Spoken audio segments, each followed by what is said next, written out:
Good afternoon, Friday, about 4 o'clock, February 4th, 2022, Canara Zone Vista, California.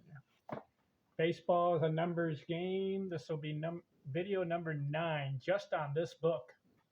I wrote this book 2022, 2021, spent the whole year writing it, 500 pages, 84 chapters. My previous 8 videos has covered 75 chapters. This is chapter 76. So I'm going to go through here all the way to chapter 83. And then my last video on this topic will be the 10th one. And I'll cover the epilogue and give a summary of the book. Chapter 76, Potential Candidates for the Hall of Fame. I go through about 35 players that I think should be in the Hall of Fame. There's about 240 now, give or take. I think maybe it's up to 260. You have the Negro Leagues players. Their stats are not as accurate, but some of them still got in. This book covers all the legitimate stats that we have on record for baseball reference guide. My potential candidates, I list about 35. Can't go through them all now. But for example, I think Pete Rose should be in. I think Tony Mullane. And I compare them to other stats who are players who are in the Hall of Fame. For example, Tony Mullane, he won 284 games. I compare him to Ferguson Jenkins, who won 284 games. If Fergie's in, Tony Mullane should be in. Jim McCormick should be in. I compare him to Red Faber. Jimmy Ryan should be in. I compare him to Rishi Ashburn. Bill Buckner should be in. Let's see. John Franco should be in. Oral Hershiser. I've got Vida Blue. Jim Cott. Bernie Williams, not Billy, but Bernie. Don Mattingly, Fred McGriff. Andres Galarraga should be in. Vida Pinson, Dave Parker, Kurt Schilling, Steve Garvey. Why isn't he in? Joe Carter, walk-off home run. Andy Pettit, Johnny Damon, Tony Oliva, some of these guys. Maybe they'll get in one day. So that's my chapter 76. Chapter 77, how do I feel about the game of baseball? Well, I go through and I list my starting catchers. And I look at their stats, and that's how I determine mine. Who would be my starting catcher on my team? I go with Mike Piazza. Even though Johnny Bench has the defense, I go with the offense. First baseman, who would I pick?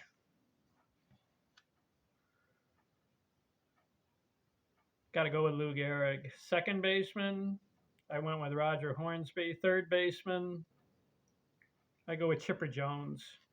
Shortstop, Honus Wagner. Left field, who would I go? Who did I pick? Stan Musial. Center field, Ty Cobb. Right field, Babe Ruth.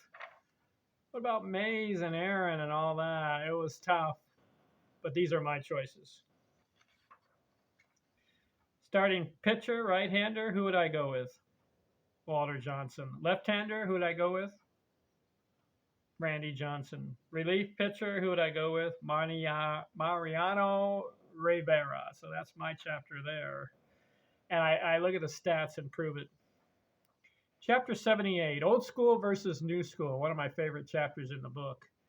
I compare the old school players with the new school. Old school is 1870 to 1950. New school, 1951 through 2020.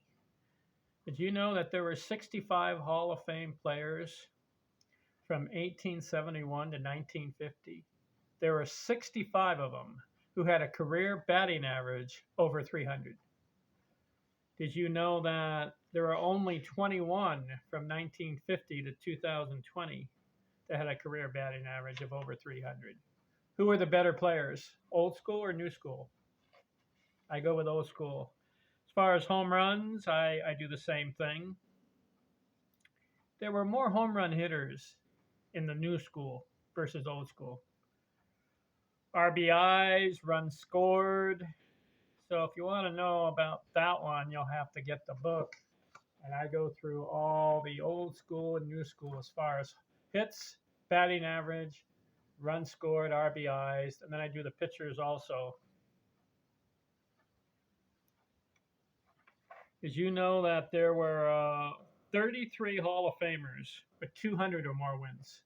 Hall of Fame pitchers, 33 of them between 1870 and 1950. 33 Hall of Fame pitchers with 200 or more wins. Old school. Did you know that from 1951 to 2020, there's only 24 Hall of Fame pitchers with 200 or more wins? Old school beats them out. But as far as strikeouts, you got to go with the new schoolers. And with innings, you got to go with the old school. New school on strikeouts, old school on innings pitched. Chapter 79, my top 10 teams batting order. Who's my number one starting nine and the pitchers? Leading off, Ty Cobb. Batting second, Tony Gwynn. Batting third, Babe Ruth. Batting fourth, Lou Gehrig. Batting fifth, Ted Williams. Got four. Wow, you have the first five are left-handers. I think the left-handers are better hitters than right-handers, and I prove it with stats. Batting sixth, Hank Aaron, right-hander. Batting seventh, Willie Mays. Batting eighth, Roger Hornsby. And batting ninth, Stan Musial. That's my number one starting lineup. What do you think of that? Who else would you put in there? You put Joe DiMaggio, you put Carew, you put some of these guys, Brett, Duffy, Delente, Lajoie. How do you like that first team? Cobb, Gwynn, Ruth, Gehrig. Cobb and Gwynn get on. Ruth hits a homer. Gehrig doubles. Williams homers. Aaron doubles. Mays homers. Hornsby doubles. And Musial doubles him home. My starting pitcher, Walter Johnson. Got to go with him. And then number two would be Christy Mathewson. Those two, if Walter can't finish the game, but he usually finishes the game. If it was left-hander, I would go with Sandy Koufax and Randy Johnson.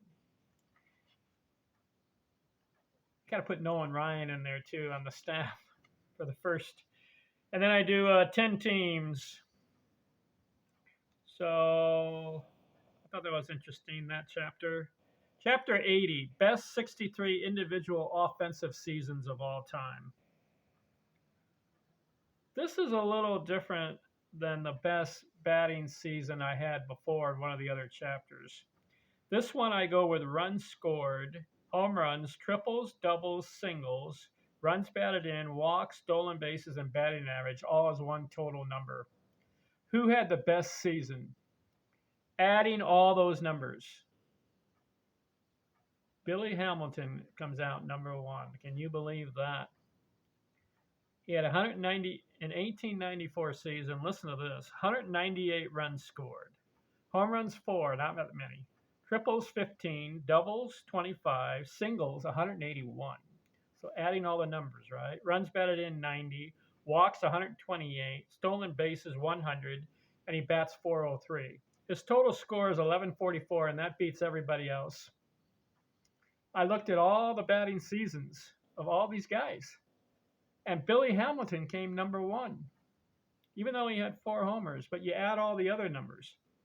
Who was second? Hugh Duffy. Remember that 440 batting average season?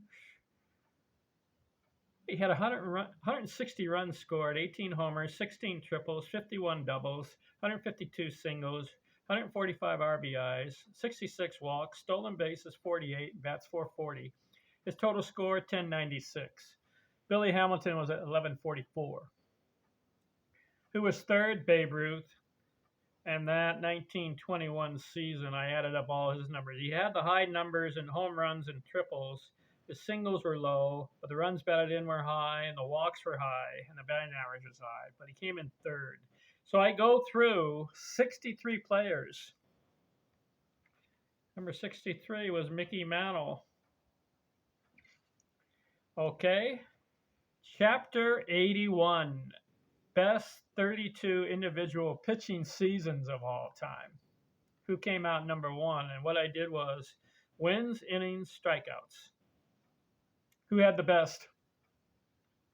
Charlie Radbourn. 60 wins, 678 innings, 441 strikeouts, 1179 total score. Who was second? Pud Calvin. Third, Tim Keefe, John Clarkson, and Pud Calvin again. So I go through all that, 32 of those. That was chapter 81. Chapter 82, I do a final analysis and tell the truth. Who has the most titles per season? Home run title, double title, triple title, singles title, average title. I go through all this. Like, for example, batting titles. We know Cobb had 12. Gwynn had 8. Home run titles. Babe Ruth had 12 home run titles. Runs batted in titles. Interesting. Cap Hansen. Runs scored titles. Leading the league, you get the title. Runs scored, Babe Ruth had 8 of them. On base titles, Ted Williams had 12. Leading the league in on base percentage.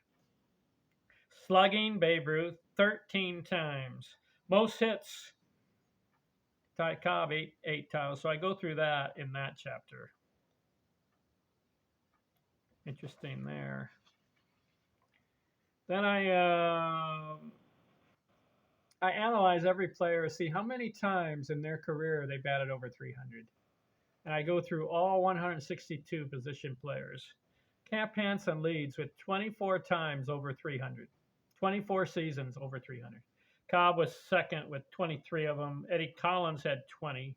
Gwynn 19. And I go through every player. Then I do how many times did they go over 100 RBIs? I go through every player who had the most 100 RBI seasons. Babe Ruth, Lou Gehrig, and Jimmy Fox all had 13 seasons with over 100 RBIs. I go through every player again there. Then I do pitchers. How many times someone won 20 or more games? Titles. Cy Young had 15 20-win seasons, 20 or more wins. 15 of them. Christy Mathewson, 13. Warren Spahn had 13, and Walter Johnson had 12, so I go through that. Also in this chapter, I rank the players by their position. Catchers.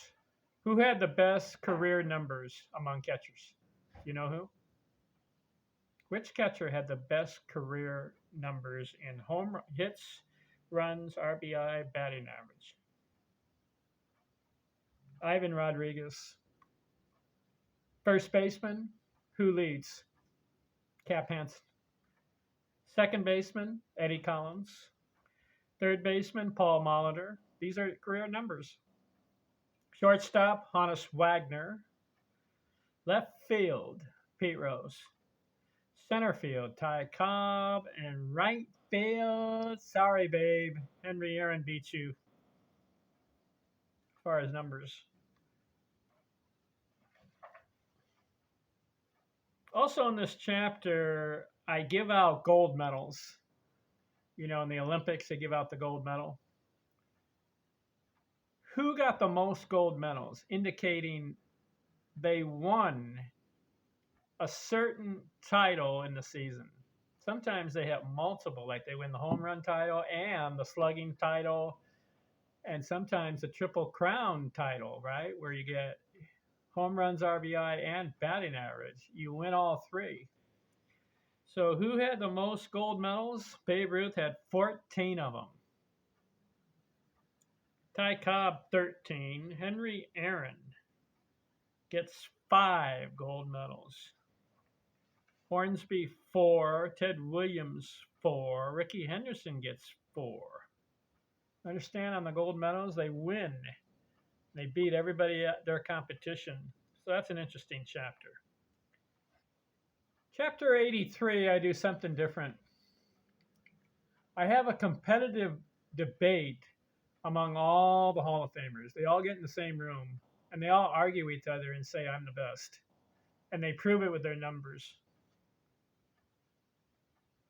I start off the debate. Pete Rose starts it off. He goes, hey, fellas, I'm number 1 in total hits with 4,256 hits.